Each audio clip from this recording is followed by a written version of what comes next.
বিনা দোষে হয়েছিলেন গুম, আয়নাঘরে শুয়েতে হয়েছে নির্মম নির্যাতন, এরপর সাজানো হয় নাটক, সেখান থেকে নতুন মামলা।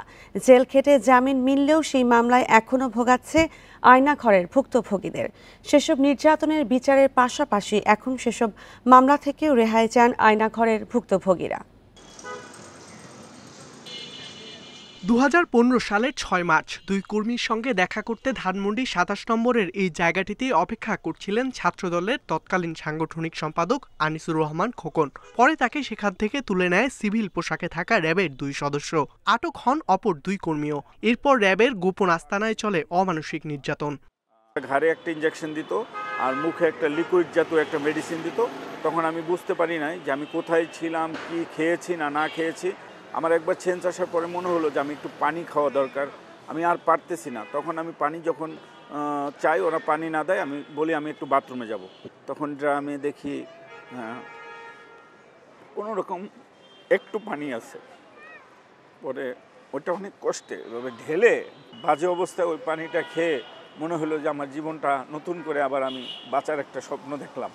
কয়েক দফা স্থান পরিবর্তন করে 3 মাস পর তাকে ফরিদপুরে নিয়ে অস্ত্র ও বোমাসহ নাটক সাজিয়ে মামলা দিয়ে হস্তান্তর করা হয় থানায়। আমার সামনে 100 হাত বোম, পেট্রোল বোম, এরকম 200-এর মতো বোম সাজিয়ে একটা নাটকীয়ভাবে আমাকে ওইখানে দেখালো যে আমি সন্ত্রাসী করতে গেছিলাম, আমি অনেক বড় ধরনের একজন সন্ত্রাসী। খোকন রাজনীতির সঙ্গে যুক্ত থাকলেও মোহাম্মদ ফয়েজের নেই কোনো রাজনৈতিক অতীত। তিনি সাবেক এক শিবির কর্মীর কাছে পড়ার কারণে ভুক্তভোগী হতে হয় ফয়েজ ও তার 4 সহপাঠীকে।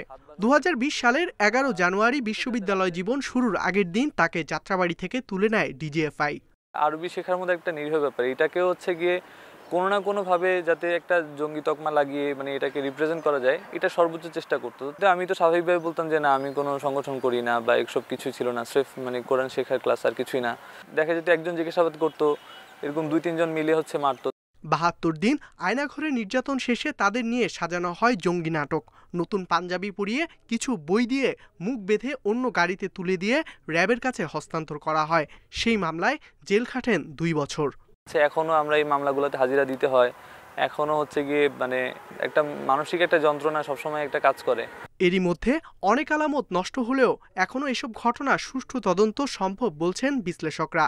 যারা নির্যাতন নিপীড়নের শিকার হয়েছে তাদেরকে ভিকটিম হিসেবে বিবেচনায় নিয়ে রাষ্ট্র এখন থেকে সেই সুষ্ঠু ও নিরপেক্ষ তদন্তের মধ্যে দিয়ে তাদেরকে আইনের আওতায় এনে সুষ্ঠু তদন্তের মাধ্যমে বিচার ব্যবস্থা যদি ত্বরান্বিত করা যায়। 5 আগস্ট স্বৈরাচার হাসিনা সরকার পতনের পর মুখ খুলতে শুরু করেন আয়নাঘরের ভুক্তভোগীরা।